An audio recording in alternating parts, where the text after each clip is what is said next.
Egyébként jó kedved van, mert nem régen, a napokban egy másik televízióban volt egy interjú veled, és nagyon nem voltál optimista.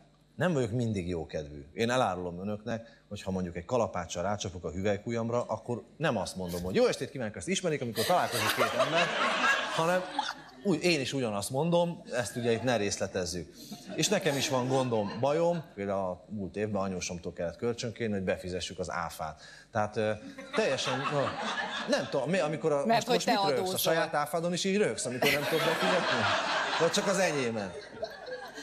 Szóval, hogy tök egyszerű élet, de én bele se akarok menni ebbe a nyavajgásba, hogy mi is, mert közben ez más, és persze jó pénzt lehet keresni. De én úgy vagyok ezzel, hogy rám nagyon fiatalon és nagyon hirtelen rám szakadt egy olyan fajta siker, amit nem vártam. Én 30 éves koromig nem ez voltam, aztán egyszer csak valahogy úgy alakult, hogy ebbe belekezdtem, rögtön lett tech műsoraim, aztán azok nem lettek, de közben én meg megmaradtam, és sikeres vagyok, és fellépek, és jövök, megyek. De műsort azért szeretnél, ezért van egy nem kis tudom, már nem az érdekel. Nincs, akkor nem miért mondtad mérem. azt, hogy nincs időt kivárni, hogy a Fábri nyugdíjba menjen?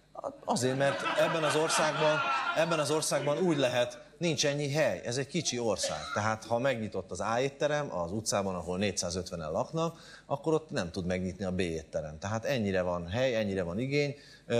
Az se biztos, hogy most már hát volt egy idő, amikor... eddig tartott a műsorunk fölösleges a további próbálkozás, hogy na jó, hát ha én úgy lennék dekoltálva, mint te, akkor azért lennének nézőim. Azt is mondtad, hogy te vagy a legjobb stand-up komedista. Úgy gondolom, hogy van egy bizonyos műfaj, a boromra azért vigyázzunk.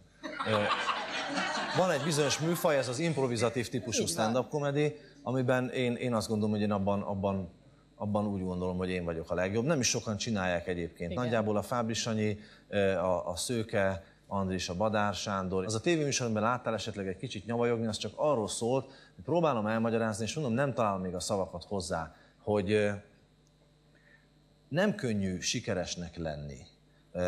Úgy, hogy az ember ne azt mondogassa, hogy kérem emberek, én nekem tök jó, szuper vagyok, utánozzatok engem. Én egy olyan dologtól vagyok sikeres, amivel én születtem. Én nem tettem azért semmit, hogy én így tudok beszélni. Megtanultam persze ennek a szakmának a fortéjait, amikor arról volt szó, akkor kölcsönkértem pénzt és elbuktam, tehát végigjárom szép lassan az iskolán, de alapvetően én nem úgy vagyok, mint egy sportoló, aki azt mondja, hogy van egy tehetségem, és utána 8 éves koromtól kezdve küzdök ezért.